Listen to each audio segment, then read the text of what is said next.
Ouais, et puis même, t'as beaucoup de sportifs qui disent, bah, moi, je mange à ma faim, j'ai pas l'impression de me priver ou de pas manger assez. Ouais, mais déjà, le sport, ça peut avoir un effet anorexigène quand tu t'entraînes Mm. beaucoup, à haute intensité. Voilà, on va libérer certaines molécules qui coupent un peu l'appétit. Et puis, ouais, en fait, je donne souvent l'exemple des gens qui font pas de sport, qui ont tendance à surévaluer leurs dépenses et à sous-évaluer leurs apports alimentaires. Le sportif, d'endurance, c'est complètement l'inverse, quoi. Il va Mm. sous-estimer ses dépenses énergétiques et surestimer ses apports alimentaires.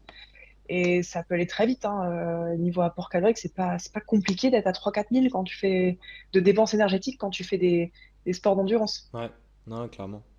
Et justement, tu as parlé au tout début de ta présentation un petit peu que tu faisais des formations, que tu accompagnais les sportifs, etc. Et tu dirais, toi, pour ces athlètes-là, c'est quoi globalement un peu les bases alimentaires qu'ils doivent avoir en tête, tu vois? Si on devrait un peu les laisser autonomes, euh, tout en restant assez global pour le moment. Après, on parlera plus de la stratégie autour des courses, des événements. Ça serait quoi pour toi les bases qu'il faut avoir vraiment pour ces sportifs? Bah, déjà, je dirais de réussir à couvrir ses apports caloriques, c'est clair, Ouais. de bien répartir ses macronutriments. Donc, dans les sports d'endurance, on sait que les glucides, ça va être très important.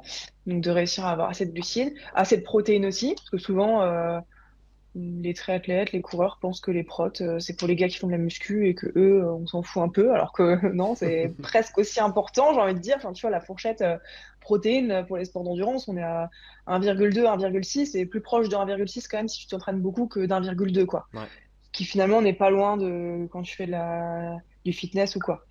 Euh, de gérer l'apport en fibres aussi autour des entraînements, notamment, parce Ouais. que les troubles digestifs, on aura peut-être l'occasion d'en parler, mais c'est quand même la cause principale d'abandon sur les courses d'endurance, et c'est en partie dû à l'alimentation. Et là